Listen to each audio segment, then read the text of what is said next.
The left's relentless emasculation of our men and the extreme radicalization of feminism has brought our country to its knees. However, more and more are waking up to it and outright rejecting it, resulting in the Democratic Party hemorrhaging young men. And they know it. Their solution? Double down on the demoralization and depravity.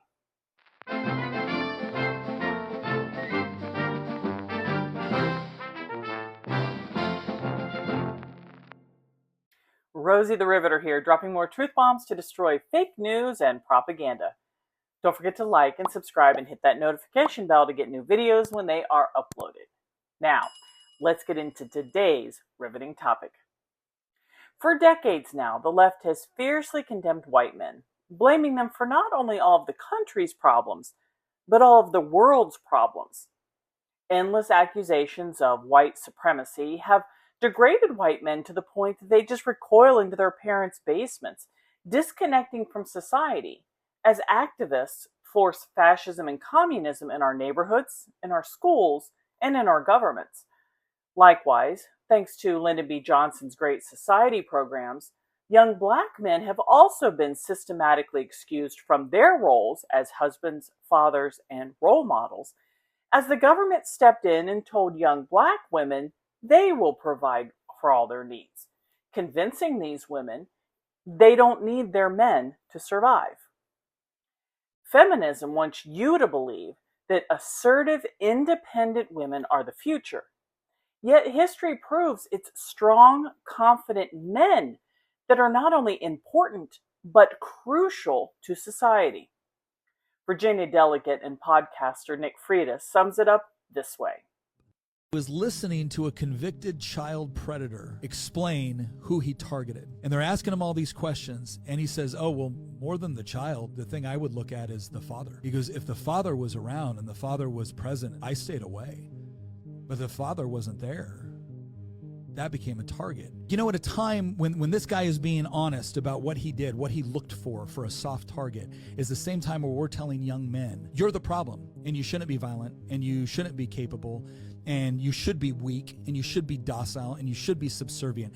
Are they telling them that because it's true, or are they telling them that because they know they're the greatest threat on this planet to anybody hurting a child, hurting a family, and ultimately, that's the building block of society. It's not who's president. It's not who's the Speaker of the House. Those might be important, but society is built on families, and families are protected by men who show up. So why is the left getting this all backwards? Because it's the plan. 25 years ago, even liberal media like The Guardian agreed that absent fathers was causing a crisis.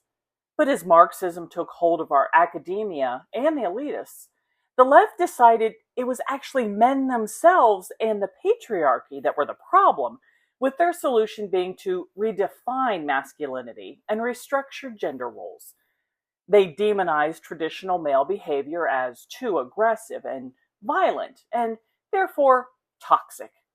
To solve the natural aggressiveness in males, to fix this toxic masculinity problem, the left told men to ignore their natural instincts and suppress them, instead tapping into their feminine side, searching and sharing their feelings as they learn to cry at sappy movies, stubbed toes, and bad hair days. Their indoctrination has been so successful, many men have completely embraced their feminine side, convincing themselves they are actual women. Others have just become lost, depressed, socially removed, and in many cases, more hostile. In their efforts to supposedly fix toxic masculinity, the left systematically destroyed masculinity, leaving us with just the toxicity, which we are witnessing as liberal men, along with woke feminists, take to our college campuses, government buildings, and city streets, and use intimidation, threats, and violence to terrorize the population, all behind the anonymity provided by masks. How convenient that COVID made it acceptable for them to cover their identity, just as the 2020 George Floyd's riots began. However, not everyone bought into the woke's redefinition of gender roles. In 2016, an unknown Canadian clinical psychologist and professor, Jordan Peterson, was thrust into the spotlight and targeted by cancel culture as he refused to bend the knee to social justice warrior left-wing radical political activists and be forced to use gender-neutral pronouns. By the time he promoted his new book, 12 Rules for Life, An Antidote to Chaos, in 2018, Peterson was already an icon, especially among young men, but for many already tired of the woke agenda. Jordan Peterson, you've said that men need to, quote, grow the hell up. Tell me why. Well, because there's nothing uglier than an old infant. There's nothing good about it.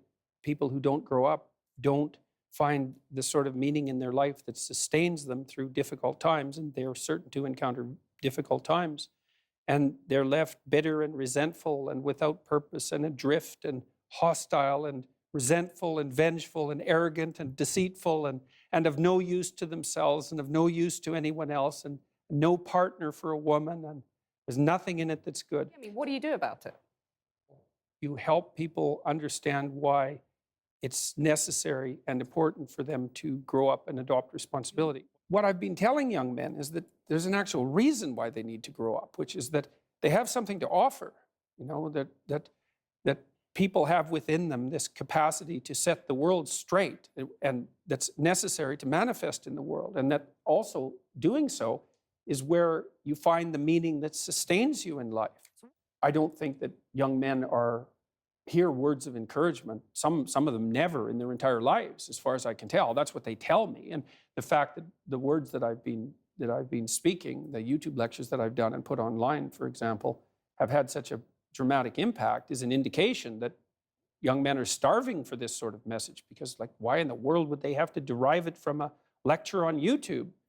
They're not being taught that it's important to develop yourself. No, there are just a lot of people, I would say, who are coming to listen to what I say because they're sick and tired of having their desire to move forward in the world and to achieve something and to take their place as adult males, let's say, who are under the weight of accusations that their ambition and forthrightness is a manifestation of something that's fundamentally tyrannical. They're not happy with that. It's not doing anyone any good, and it's also not true. It's really a terrible thing to do to young men, and it's happening all the time. That's why they're bailing out of universities like mad. There won't be a man left in the social sciences in 10 years in the universities, and it's no bloody wonder. It's an unhospitable place, and it's unhospitable precisely because of this doctrine. It said that throughout history, the fundamental relationship between men and women was one of power, essentially slavery. It's like, fine, believe it if you want. It's not going to do your relationships any good, I can tell you that. So Peterson speaks down to earth, historically and scientifically proven common sense truths, and is willing to profess these truths about Western society that Marxist wokeness is vigorously distorting and destroying. Why? Why is order masculine? I think it's because our primary social hierarchy structures are fundamentally masculine. And that's not the patriarchy. Well, it's not the modern idea of the patriarchy, that's for sure. I mean, that's my idea of the patriarchy, which is a system of male dominance of society. Yeah, but that's not my sense of the patriarchy. So what's yours? Well, in what sense is our society male-dominated? The fact that the vast majority of wealth is owned by men, the vast majority of capital is owned by men. Women do more unpaid labour. A very tiny proportion of men, and a huge proportion of people who are seriously disaffected are men. Most people in prison are men. Most people who are on the street are men. Most victims of violent crime are men. Most people who commit suicide are men. Most people who die in wars are men. People who do worse in school are men. It's like, where's the dominance here precisely?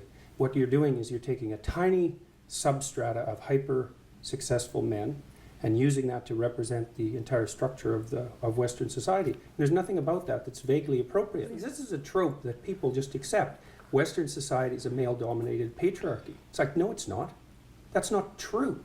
And even if it has a patriarchal structure to some degree, the fundamental basis of that structure is not power, it's competence. That's why our society works. It's only when a structure degenerates into tyranny, that the fundamental relationships between people become dependent on power. It's not power. So like this whole patriarchy thing, I think you have no idea how pernicious and dangerous it is. Well, no, I don't. Men I and really don't. women Go on. throughout history have fundamentally cooperated to push back against the absolute catastrophe of existence, a terrible death rate, the probability of chronic starvation, early death, disease, the difficulty of raising children with all the death that was associated with that, and to look backwards in time and say, well, basically what happened was men took the upper hand and persecuted women in this tyrannical patriarchy. It's absolutely dreadful misreading of history. It's a terrible thing to teach young women, and it's a horrible thing to inflict upon men. But identity politics is something that's nested inside a particular political view of the world. It's got a Marxist basis, and it manifests itself in postmodernism. And it emerged in the American France first in the 1970s, and then has swept through the American universities and increasingly the rest of the West since then. Peterson explained to GQ's Helen Lewis that the reason men seem to be more aggressive is not because masculinity is toxic.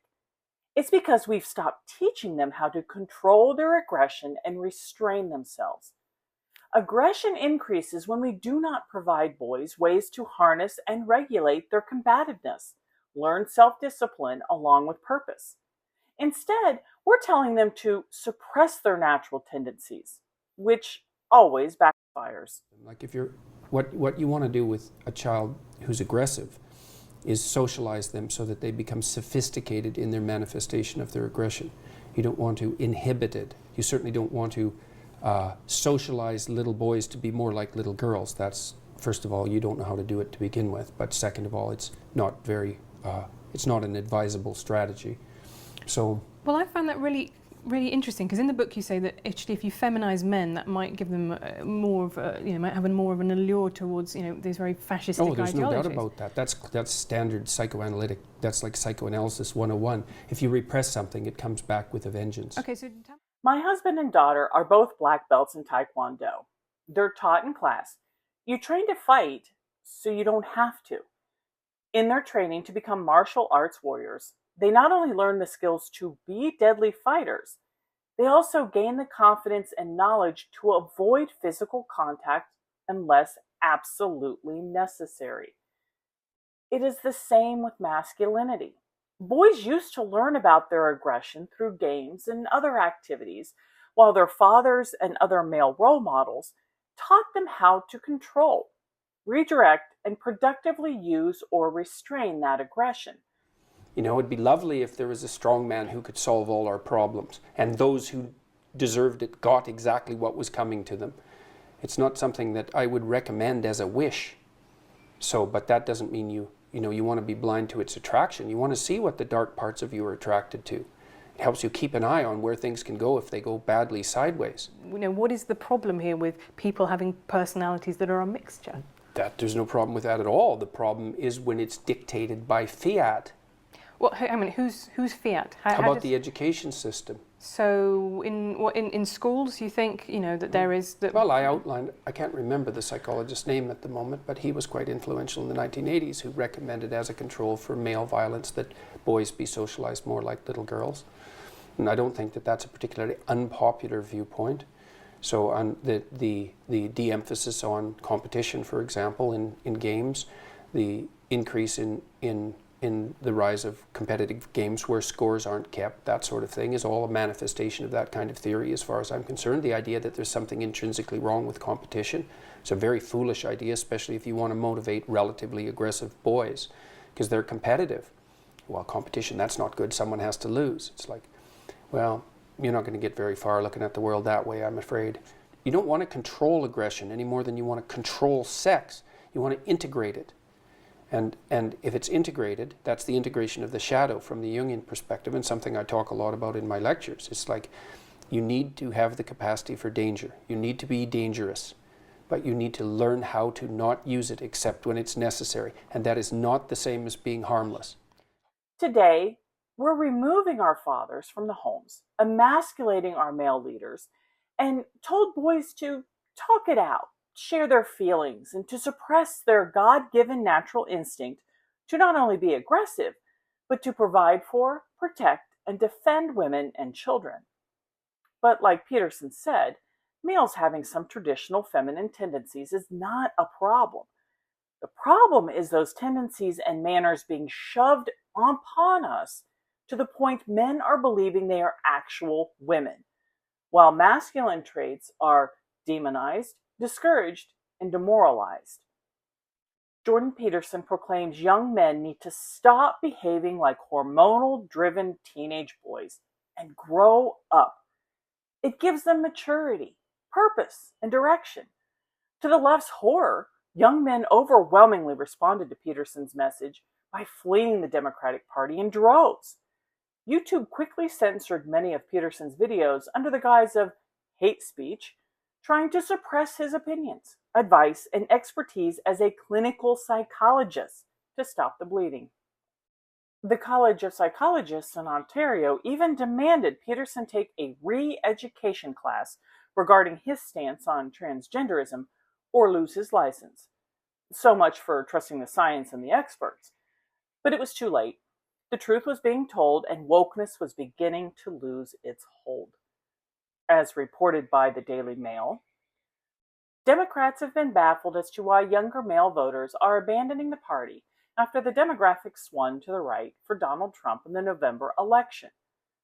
Looking ahead to the 2026 midterms and the next presidential election, Democrats are strategizing how to win back young male voters after the Trump campaign successfully harnessed big names online, including Joe Rogan and Theo Vaughn. One project obtained by the New York Times revealed a $20 million plan codenamed SAM, short for Speaking with American Men, a strategic plan, and promises investment to study the syntax, language, and content that gains attention and virality in these spaces. If you have to spend $20 million to learn how to talk to men, you've already lost. But that's what happens when you can't even define what a man or a woman is. And the Trump campaign didn't harness Rogan and Vaughn. The Democrats tried to cancel them and kicked them out of the party, while MAGA embraced their freedom of speech. From the beginning, many people got behind Trump because he talked like them, stating Trump was someone they could have a beer and a conversation with. He already knows their syntax and their language, not because he spent money to study it and to dissect and learn it. It's because that's who he is. You can't manufacture your way into that, especially when you continue to declare that women can have penises, men can have babies, and Tim Walz is the embodiment of manliness. Yeah, that's Tim Walz. Which is why their new strategy will never work. They don't get it, and they never will. Trump is not toxic, but he is masculine. He's an extremely tough, assertive, and successful deal maker who is willing to compromise when the other side comes to the table, while being able to walk away if they are playing games. He takes care of business and gets things done. Can you maybe see why that would be a problem for those that just ran the government behind the scenes for 4 years while Biden ate ice cream, napped, and wandered into the woods? However, Trump does have a gentle side, one which is rarely, if ever, shown by those insisting he is Hitler reincarnated, whether it's catching his wife when she stumbles, hugging a little boy patiently waiting to get his attention,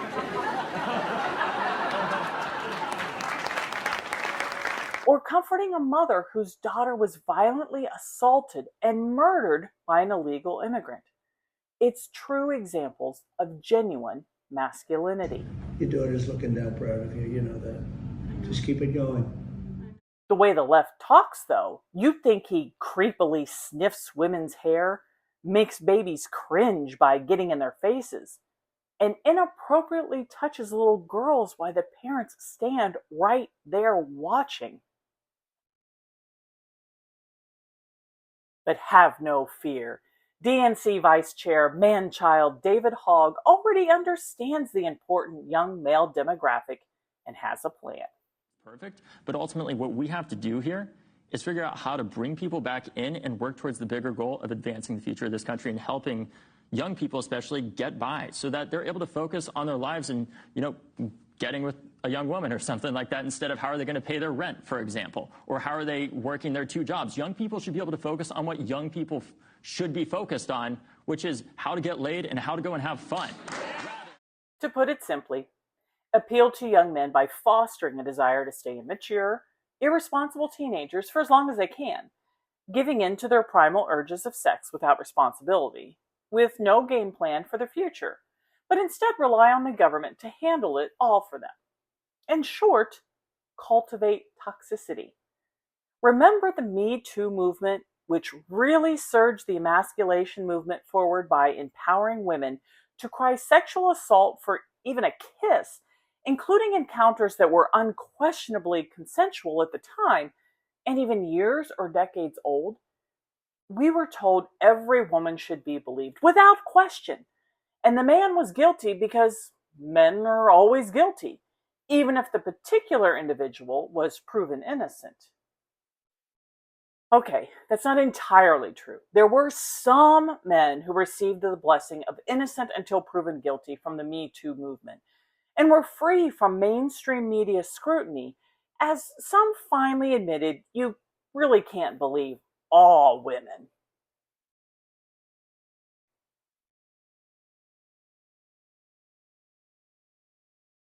The damage of the Me Too movement continues today, as many are terrified to date anymore, which is also greatly affecting society, including marriage and baby rates. Men are paranoid to even approach a woman, as they have no idea if she will accuse him of assault for just trying to hold her hand or put his arm around her.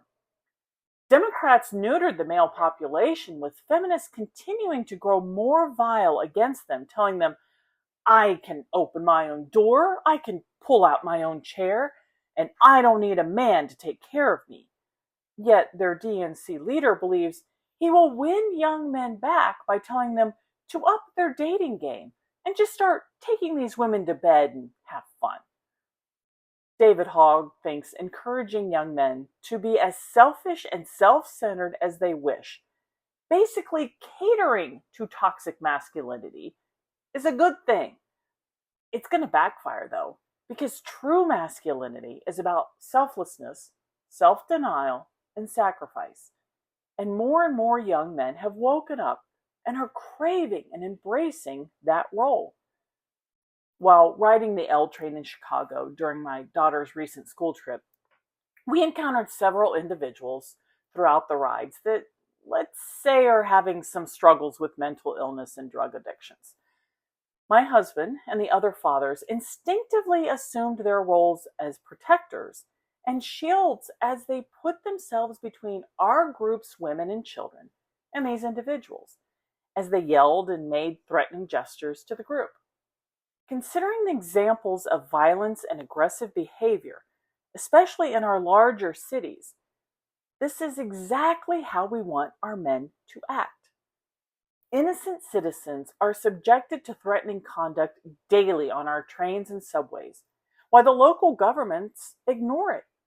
In fact, I would argue the violence has become more rampant because we've completely demoralized the defenders in our society and kept them from being protectors, to the point of prosecuting them instead of the violent offenders. As a woman, I was extremely thankful my husband and the other dads did something society wants to frown upon. They behaved like men. But it wasn't just me. The other mothers and children were also grateful, as well as a few female passengers our dads looked after during the incident on a train. I'm sure it helps that my daughter attends a school at our church, one that actually teaches there are only 2 genders, and one where I witness daily our dads teaching the boys to be men and the moms teaching the girls to be women. By nature, women want to be taken care of and men want to take care of them. So what has the left done? They've pumped up the women with feminism, demanded they be recognized and rewarded as women, while completely demoralizing men. Being criticized at every turn, men soon realized they would be accepted if they subscribed to the woke LGBTQ plus ideology community, either becoming gay or now trans. Those now castrated men, figuratively and literally, are demanding they be recognized and rewarded for their imagined gender status, and are socially demoting women right before our eyes. Something they can do now more easily, as liberal men are so weak and scared they won't defend women. As a result, those who still have a drop or two of testosterone left are running to the right, while Dave Hogg and the rest of the Democrats doubled down on their derangement of catering only to homosexual men or men in dresses, as well as pushing their DEI agenda. So, according to the left, biological straight men oppress women, which is toxic and must be completely eliminated. But gay men and men pretending to be women can oppress biological women all day long with their blessing, as it is social justice. What's delicious about all of this is now Democrats are trying to overturn Hogg's election due to diversity violations during the election. His own ideology may be his downfall. Maybe he should come out as trans. That might actually save him. Live by the woke, die by the woke. Unless the Democrats face reality, they will never win the people back. They blame toxic masculinity for the world's violence, yet the media refuses to acknowledge or even seriously examine the increase in violence and mass shootings conducted by transgenders. In fact, transgenders now populate a growing portion of the far left extreme Antifa group, calling themselves Trantifa. Remember, Antifa is the so-called anti-fascist group that uses intimidation and violence to force their views on others, which some would actually label fascism at its finest. National Review reported, being as conservative as possible, we see that trans shooters made up 5.5% of recent real mass shootings. That's hardly a majority, but it is a significant overrepresentation if only about 0.6% of the United States population identify as trans. Further, no fewer than 3 of the shooters discussed in this essay were females. Female mass shooters are extremely rare. So why is that significant? It couldn't be because we're pumping testosterone, a male hormone connected to aggression, into these young females who are already suffering from gender dysphoria, could it? So the left is emasculating real men to reduce toxic masculinity, while replacing them with toxic trans men. Way to go there, Democrats. We have seen a significant increase in mental illness, especially among men, within recent years. Many claim it's because we are not letting men talk and explore their feelings. In my opinion, it's the complete opposite. Mental illness among men has skyrocketed because we are not letting men be men. Likewise, mental illness in women has also blown up for the same reason. We are not letting women be true women, while telling the men in dresses are more of a woman than they are. As a result of all of this, it's not just young men the Democratic Party is going to lose. Young women are waking up too. We are now seeing young men who want a wife and family to take care of. And women are starting to realize they really don't want the fast-paced career that keeps them out of the house 10 hours a day. They want to be wives and moms, cooking and cleaning and wiping little faces. I explore the female demographic deeper in my next video. So what do? How do we fix all of this? We can start by turning back to the one basic truth: God. Basically, woke ideology is the total opposite of what God designed and directed for humanity. Remember, God's perfect world was shattered when Eve gave in to Satan's temptation, defied God, and ate of the only tree she was forbidden to. Adam actually could have amended the situation by condemning her actions, but instead he capitulated to her. Do you really think humanity today is any different as Marxist feminism continues to demonize masculinity? Why does the left insist men submit to women and who is really behind that movement. If you read the Bible, you'll realize God held Adam accountable for humanity's fall into sin, not Eve, something the left continues to conveniently forget. Yet, yes, God put man in charge, but he also puts the responsibility for the family, the church, and society squarely on his shoulders as well. With great power comes great responsibility, which is why God also gave man a natural instinct of aggression, protection, and providing for their families. If we were to turn back to God's design for humanity, which he defines in his word, a lot of these problems would be fixed themselves, which makes you question who is influencing those who are championing an ideology in opposition to God's word, and why are we fighting nature and science so hard on this? Answer that, and it tells you all you need to know. I'm Rosie the Riveter, and that's my 2 cents. But what do you think? Leave your comments down below. If you enjoy my content, please consider supporting my work on Patreon. You can find all my videos and my blog Liberating Letters at thefactspaper.com. You can also start your own research on the Facts Paper by exploring the thousands of links to articles I have, including those noted in my videos, Sharing the Truth Fake News Propagandists Won't. Investigate and discover the truth for yourself.